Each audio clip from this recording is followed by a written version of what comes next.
சற்று முன் கிடைக்கப்பெற்ற மிக முக்கியமான செய்தி ஒன்று வெளியாகி உள்ளது. எடப்பாடி பழனிசாமியை தூக்கிய அமித்ஷா 2 முறை தமிழகத்திற்கு வருகை தந்துள்ளார் அமித்ஷா அவர்கள். ஆனால் ஒட்டுமொத்தமாக அதிமுகவின் நிர்வாகிகளுக்கும் மூத்த நிர்வாகிகளுக்கும் அதிர்ச்சி ஏற்படுத்தும் விதமாக அதிமுக பாஜக கூட்டணிதான் ஆட்சியை அமைக்கும் என்பதை தெரிவித்திருந்தார்.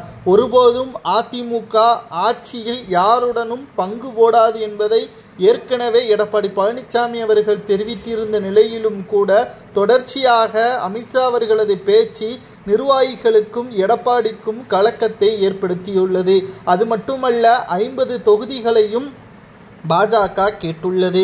இதனால் மற்ற கூட்டணி கட்சிகளுக்கும் நெருக்கடி ஏற்படும்.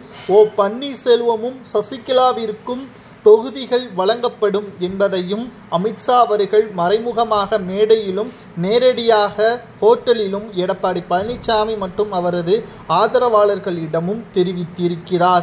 இது எடப்பாடி பழனிசாமி அவர்களுக்கு மிகப்பெரிய ஒரு தலைவலியாக மாறிவிட்டது.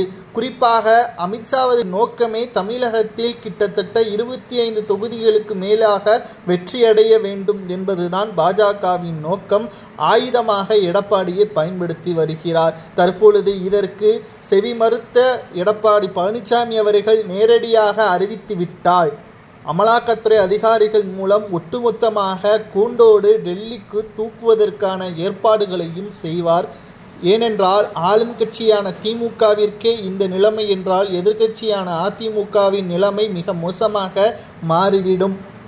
என்ன செய்வதென்று தெரியாமல் எடப்பாடி பழனிசாமி அவர்கள் திணறி வருகிறார்.